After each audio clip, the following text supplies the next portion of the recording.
Welcome to The Gut Show. This is a space for the woman struggling with her gut or dealing with a digestive disorder like IBS. I'm your host, Erin Judge, registered dietitian and gut health expert. My mission is to cut the crap and have conversations about the reality of gut issues and solutions that work. So if you're ready to poop better, have more energy, and feel connected to a community that gets it, you're in the right place. All right. Welcome back to The Gut Show. I am thrilled for the conversation that we have today because we have the amazing and beautiful Lottie here. I'm all the way from the UK and I am so excited. So if you're not familiar with Lottie, she has built an incredible Instagram community at Lottie Drynan around the area of IBS and has really shed light on body positivity and appreciation within this condition and this disorder due to her personal experiences and in the community that now she has. So I'm so excited that you're here, Lottie. Thank you for coming on. Thank you for having me. Thank you so much. Yeah. So before we dive into the community that you've built, kind of the work that you do, I'd love to hear a little bit of your own IBS story and what that's looked like for you.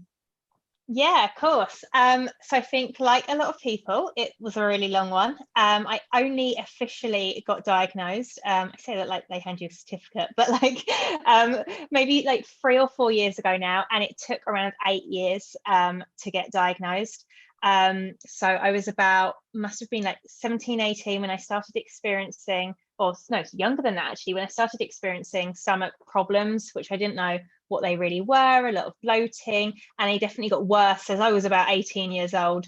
And yeah, they started doing lots of tests and the word IBS got thrown around a few times, but it was always, no, we think it might be something else, because I was really quite sick and in a lot of pain a lot of the time. So I had every sort of oscopy going and some other bits and bobs. And then they finally said, no, we're pretty happy that it's IBS. And alongside that, I also had a laparoscopy, and they discovered that I had adhesions to my bowel and my womb. So yeah, it's been a bit of a long process and a lot of learning, but I have now got my diagnosis of IBS, and I have done for about 3 years now. Awesome. So I was diagnosed at a young age. And one thing that I always like to talk about is dealing with IBS during the years of your life that are already more vulnerable, that are already really difficult, like going through puberty, and we call it high school. I don't know what it's called in the UK, but those years of, under not going to graduate or not going to university yet, but being a teenager and experiencing relationships for the first time and, experiencing body image issues for the first time. So what was that like for you going through those years of your life dealing with these symptoms? Yeah, I think really difficult, and so many components to that. Like you mentioned a few, like body image, for example.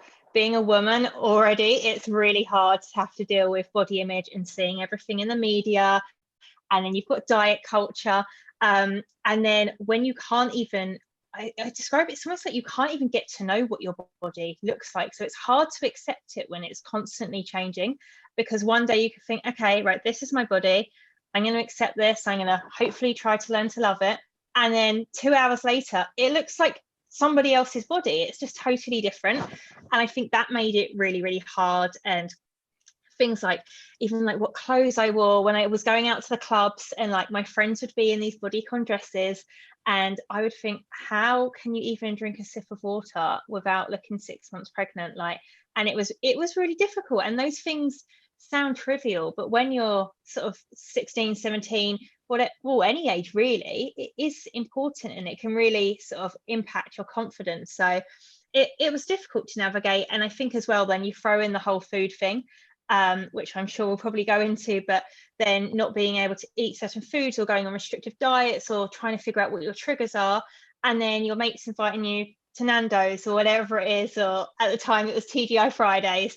And I actually worked there, and I was eating this stuff and I had no idea what it was. And at the time I didn't really understand that.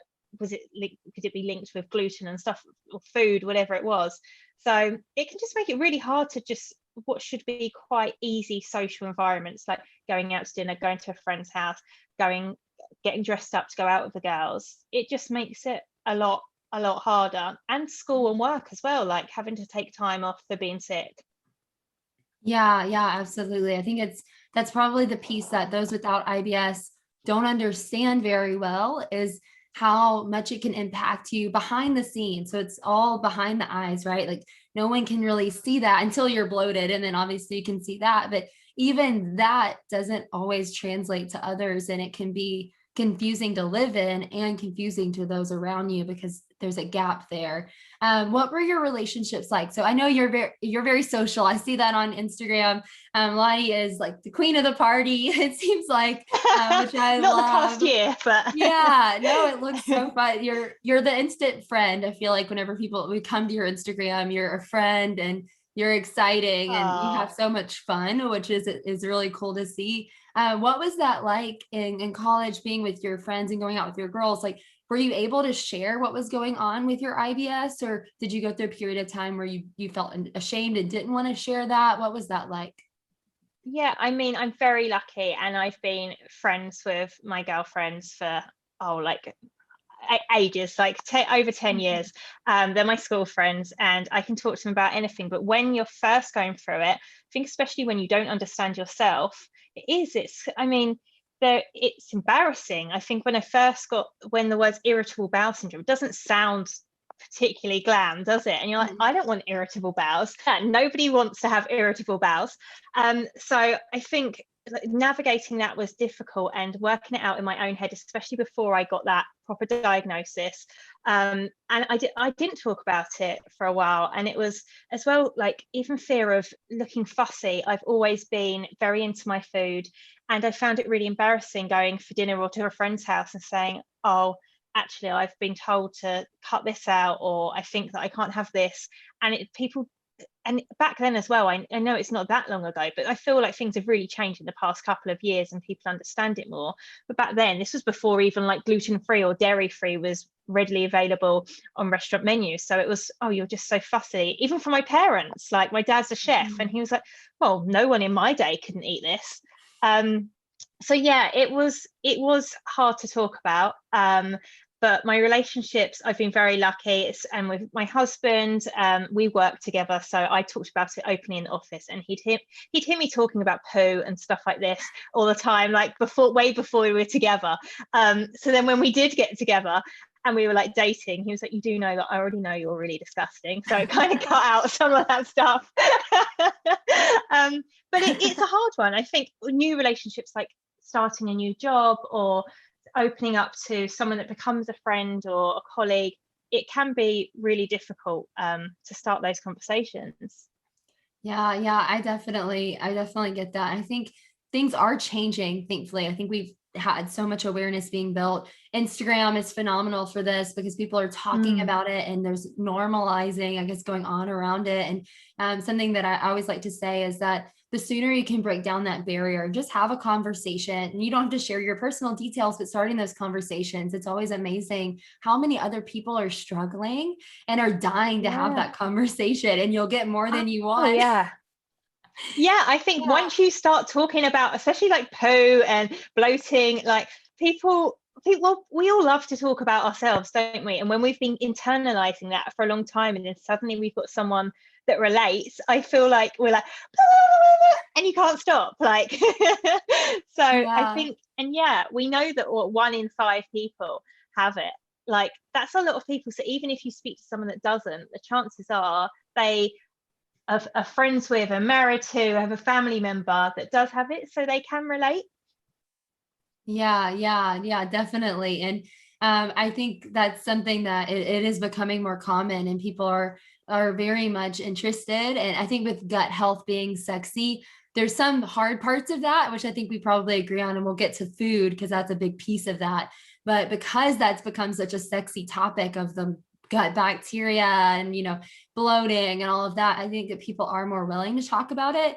Now, I think we're dealing with the opposite problem of not necessarily misunderstanding and misjudgment. Like, we're seeing less of those IBS jokes, which I hate.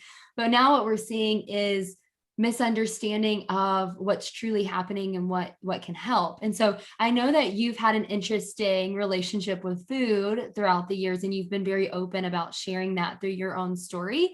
Tell us a little bit more about what that has looked like for you. Yeah, so I mean, fairly early on, I realised, and with the help of a doctor, that gluten was a big trigger for me, and it was making me really like physically sick. Unfortunately, I wasn't offered the celiac test, so I don't know, and I'm not willing to introduce gluten into my diet. But I restricted it, felt a lot better, tried it a few times, and was really ill. So I know that was something that I definitely needed to cut out. And then moving forward, I felt better, but still having all of these symptoms, the pain, bloating, gas.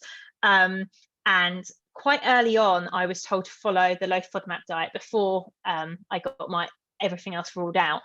And I hear this all the time. It's just scribbled on a piece of paper by the GP, and that's it. Like nothing. Oh, not even there are private dietitians, even if we can't get it on the NHS here in the UK, it's literally just on a piece of paper, and send you on your way. And this was maybe, I'm really rubbish with timings, but maybe 5 years ago. So again, at the time, gut health wasn't this sexy topic, and there was very limited resources out there. I think I found one dietitian that blogged about it, but it was like just one list. There wasn't, I don't even know if the apps were available, but it was the list, and of course always being new research coming out, so it was very outdated already. And I just thought, okay, well, this is the list of the good and bad foods, so I'm going to cut the bad foods out. And I then had really relieved symptoms, because I was just eating and pretty much eating like chicken, rice, but like some veg, or mainly like salad leaves, and that was it. And I was really scared to eat anything else, and I didn't understand that there was these 3 phases, and that it was the restriction and but also the reintroduction. So I just didn't reintroduce for, God, I went years pretty much living permanently on low FODMAP. I maybe managed to reintroduce a few bits, but yeah, I was just scared of everything. And then when the apps came out, I was just, every time I was at dinner, I was checking every single ingredient, and just if it was red, I wouldn't touch it. And it had a massive impact on my relationship with food. I was so scared of it, and it actually, I don't know whether it caused or whether it just propelled, because it was around the same time, but an eating disorder, where every time I ate something that pretty much wasn't the chicken, rice, or veg, I felt sick, to the point that I then made myself sick. And looking back, so at the time I thought, oh, it's because it's high FODMAP, so it's making me feel really sick. But actually looking back, it was probably a case of like the nocebo effect, and me just thinking this is bad food, and me wanting to get it out my body. So, and it was a really hard time. Yeah, yeah. Unfortunately, that story is so common, and I know you hear this, and I've seen the comments in the feed whenever you share those pieces of your story. How many people are just right there saying, you know, I'm there too. I understand. And every woman I work with, I feel like has that same story, and I almost want to tear up now because it is so hard and so frustrating to see happen, because you do pair. We have diet culture. And so we're already, and I also love that you're in the UK. So this isn't just a cultural thing. It's not just in the US. We're not just in the UK. And like our medical systems are very different. You struggled too. You didn't get those resources either. We don't get them here. Even though, you know, where I'm from, FODMAP and IBS isn't even really talked about in my area of the world. But it's no different, right? So it's interesting. And I think the diet culture side is easy to see now, because we are talking about it more. So it's like, okay, fad diets, you know, we see those wording, we see some of that mentality going around. The piece within IBS and like even in low FODMAP, that is harder to identify. And I love how you shared that you think that you're doing something right, where it's like, well, I'm avoiding these foods that are supposed to be bad for me. And, you know, if I get sick, obviously it's that food's problem. It's not, you know, it's not that it's not my body. It's not that there's trauma there. It's not that there's anything else going on. Like, can't be my relationship to the food. It's the food, because that's what we've been told. And, I think if I could change one thing, I call myself a FODMAP rebel, because I don't like to follow it perfectly, because I think that we're not science experiments, and real life isn't that way. And like, it's better to be messy because then your body has that ability to adjust. So if I could change one thing, it would be that traffic light system of the red, Yeah. because the red Yeah, is just such a bad, it's like, they're not bad. Like, they're not bad at no, all. exactly. Yeah, I think just categorizing, seeing foods as, or it's either labeled as red, bad, safe, or unsafe. And I think having that system almost gives us a green light to say, yeah, it's okay to restrict all your food, with actually out checking whether you actually need to.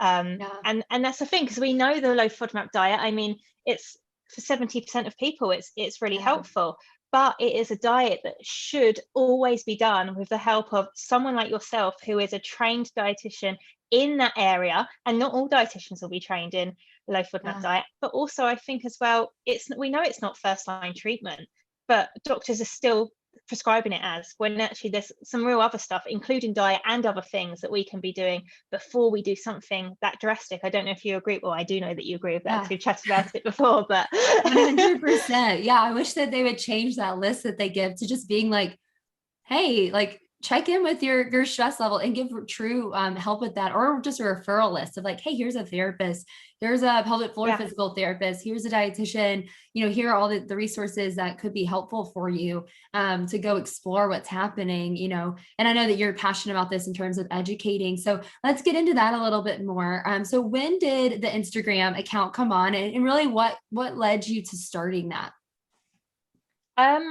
I'd say desperation is what led me there. It was never I want to be a Instagrammer, influencer, whatever you call them. But I think at the time I had nobody that really understood. It was still, so it was, I always forget. I think it must have been, yeah, about four years ago now, when I got my diagnosis.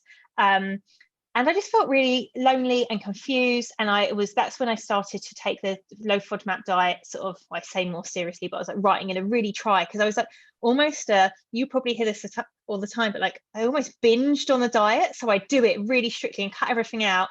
And I'd be like, oh, just give me some garlic bread and mushrooms and like all this stuff. And then I start again. And I just, like I say, just wasn't doing it properly, because I just had no idea how to do it properly. So yeah, I started this account, and it started off as me sharing images of my food, and I was following loads of other people that was doing the diet and that struggled with IBS or other gut conditions.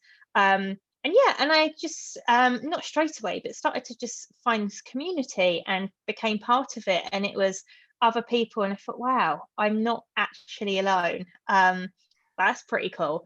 And then started to find other people that are blogging about it, and then experts as well. And I just started to learn more, and it's weird to say, like, IBS is a passion now, as well as something illness that I live with. But I guess that's it. And it developed from there.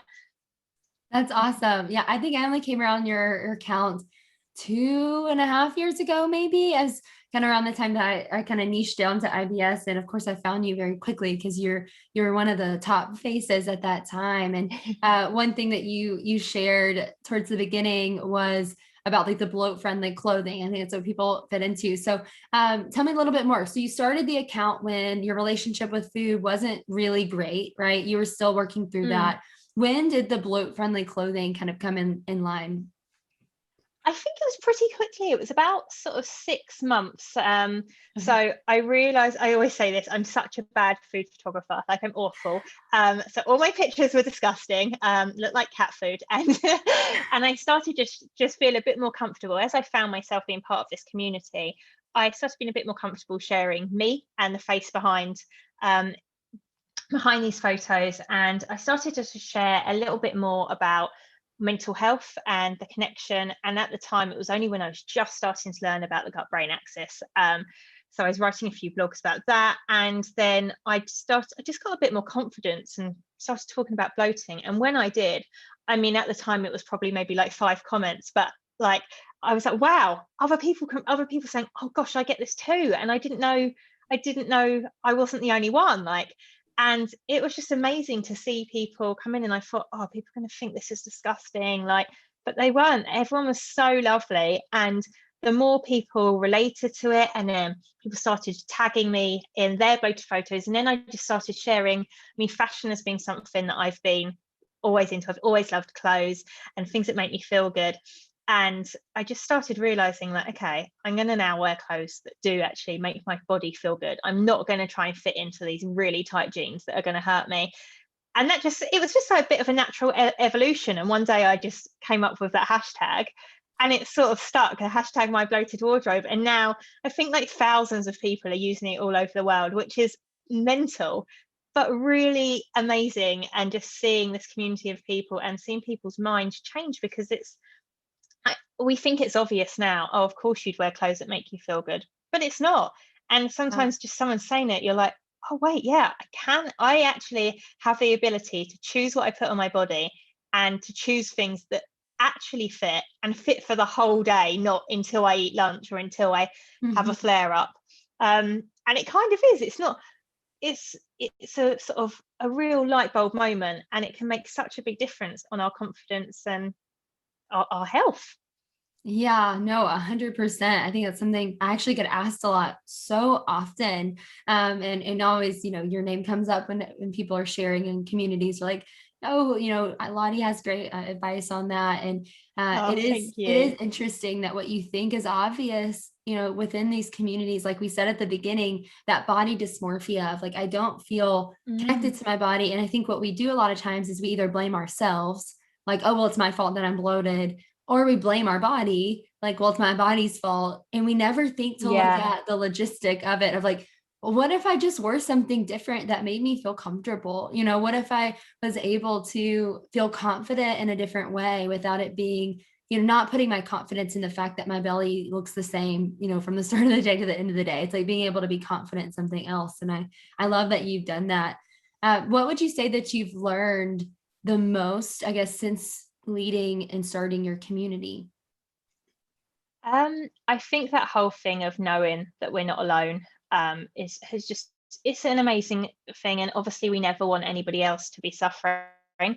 But knowing that we're in it with we're in a team, and that we do have people that we can talk to is such a comfort. And I think that genuinely is one thing that just massively helps me. And I see it all the time in our Facebook groups, just people saying like, it's so lovely to know that you're going through this with other people, because it can be so frustrating. And most of us with IBS won't have had the best experience at the GP, because I mean they've got so much they need to learn and cover, and they need to just get us out. So that them scribbling the low FODMAP diet is them trying to help. They know that it's got a good success rate, but unfortunately they haven't got the resources or the time to be able to give us all that other stuff. And that's something I'd love to be able to help change. But for the moment, yeah, having that community is a big thing. And I say in terms of learning, the biggest thing I've learned is, or the most important thing I found, is learning about the gut-brain axis has just been like revolutionary and just changed my world. And I hear so many others say it too.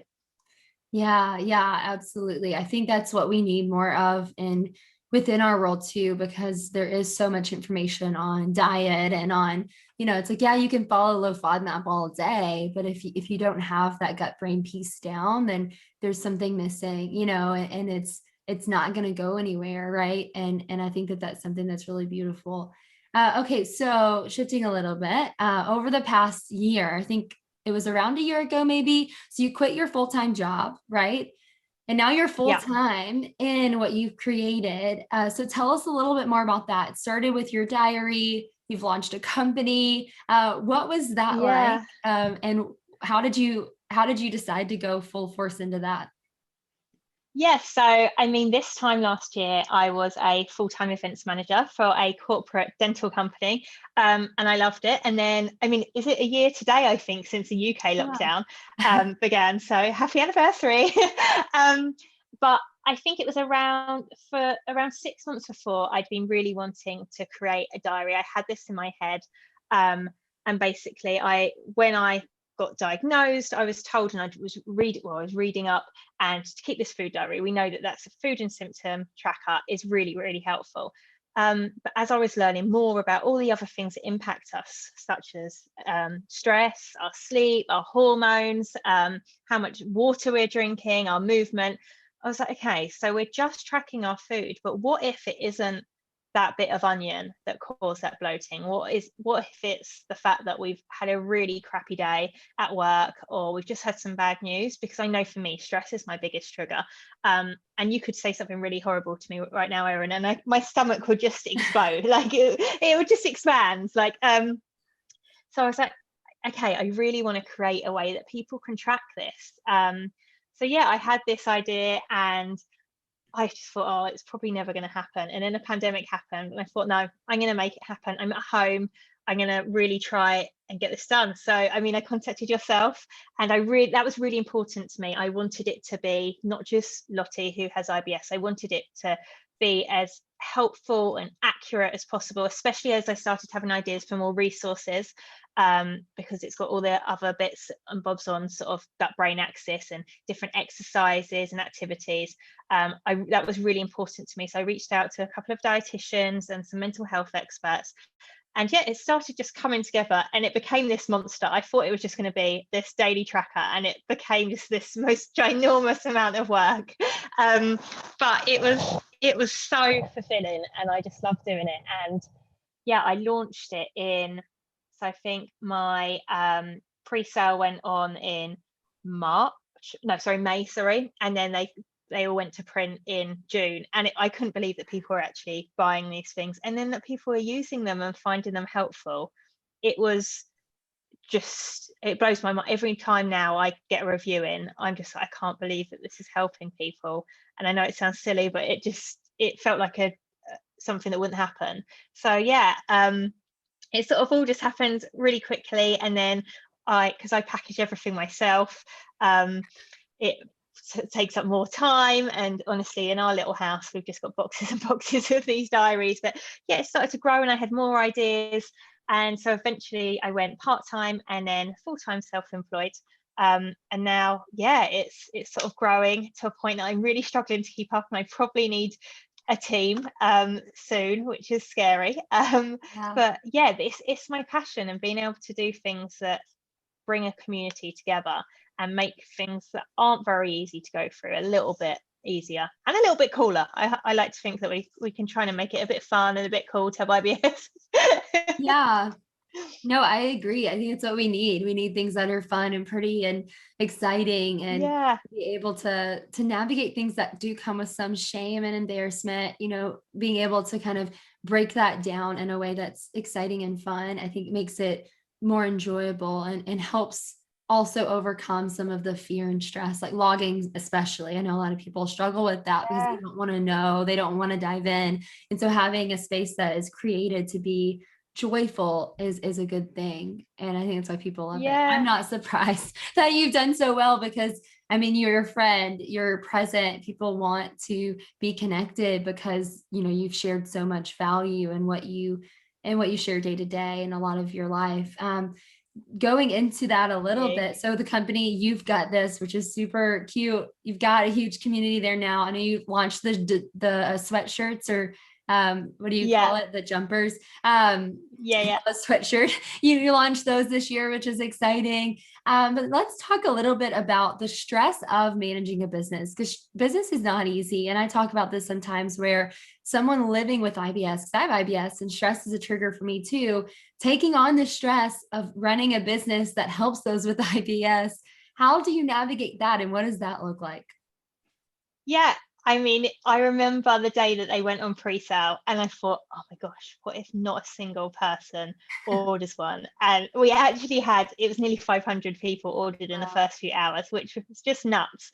But I remember I was so nervous and excited that I had such a bad flare up from it.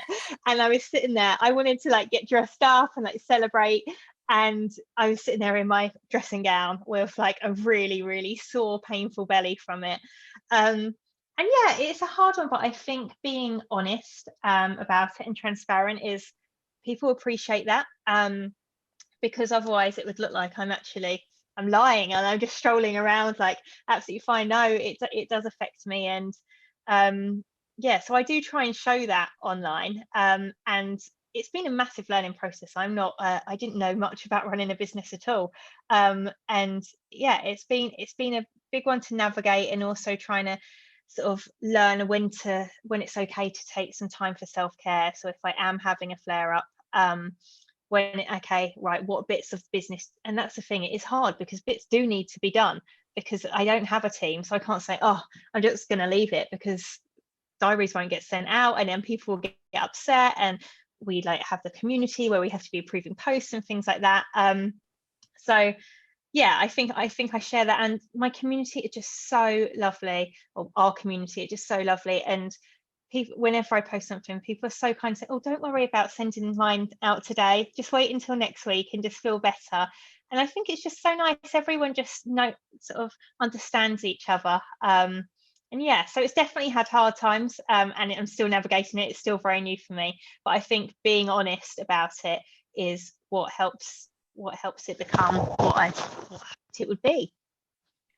Yeah, that's incredible. It's like giving your body grace. And I do think it helps with being able to connect to people more, and help them also understand that if you're, in a busy time of work, or you're trying to build your career, you're trying to do these things, if you're getting married, if you're having a baby, growing your baby, like all of these positive stressors, what I like to call them, like they're positive stress, like they're great things that you're navigating, they can still impact you. And so giving your body that grace to be able to, like, okay, like it's okay that we're struggling through this. Like, I can still feel excited and joyful, even though my body is also going to struggle as we get through it, and it'll be okay.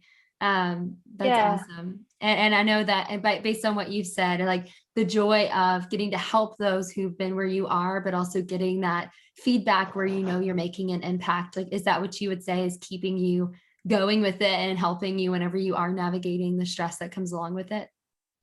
Massively, like honestly, just the reviews and the nice messages that I get, just saying, someone, just even people saying, you've made me realize that I'm not alone, is just the best thing that I could ever get. And if I'm ever feeling stressed, like, I do honestly go and look at the reviews, and I know that sounds sad, but people are just so lovely, and I just think, wow, if this is all I ever do, I am very, very happy with that. Yeah, yeah, I totally understand. I'm the same way. Some days I'm like, I can't do this anymore. And then it's like, actually, no, people need me. I'm doing, like, I am making an impact, and like it matters, and it's okay. I'll rest and Definitely. get back to it. I think there's so much. Yeah, like I love all your TikToks and your videos and stuff. They're so cool. Like you make IBS look cool, yeah. Yeah, I try. I'm even, people are asking about clothes too. And I have a very different style than you. So it's interesting. So I'm like, oh, let me see what is bloat friendly clothing. I think I've got shorts coming up, and I've got some cool like leather shorts that are super fun. Nice. Yeah, but we need Love it. it. I think what people, I hope, are hearing is that, and I said this, I talked to Christine in my IBS life, and talking to you, like, Mm, you're there's nothing extraordinary about you, right? You're a person, you're a normal person. yeah, You dealt with IBS yourself. Yes, you're social, you're fun, like you're funny and you're kind.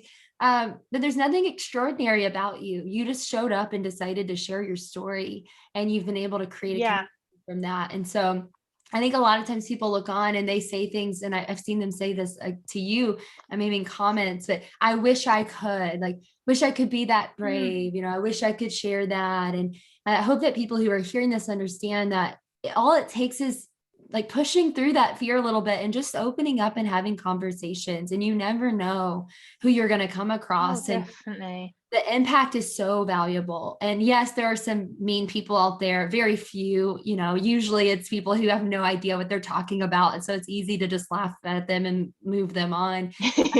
9 times out of 10, people are so kind. And so I hope anyone hearing this, like, join communities, share with the people around you, and know that, like, you can make an impact too, because there's so much space, I think, within the IBS world to do that.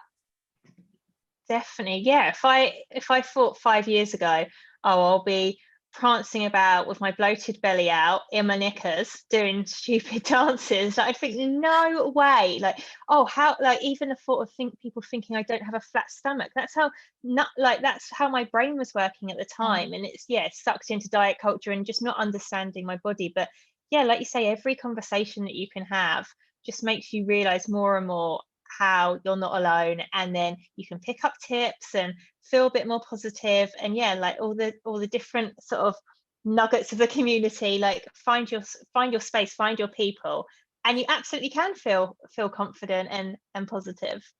Yes, yes, for sure. And when you feel alone, then you have people to go talk to and say, hey, I'm feeling this way. Your Facebook community would be a great place for that. Is it called You've Got This? Yeah, if you just type in You've Got This, we've got about 3,500 members, Wow. which is lovely. And it is, I'm biased, but I think it's one of the best places on the Of internet, and we course. can talk about anything and with no shame. And it's just a really lovely place, and everyone's so Yeah. supportive of each other. That's incredible. So yeah, go check out the Facebook. So two final questions. If you could tell someone with IBS, so they've been diagnosed with IBS, they're kind of lost in that world right now. If you could tell them one thing, what would it be?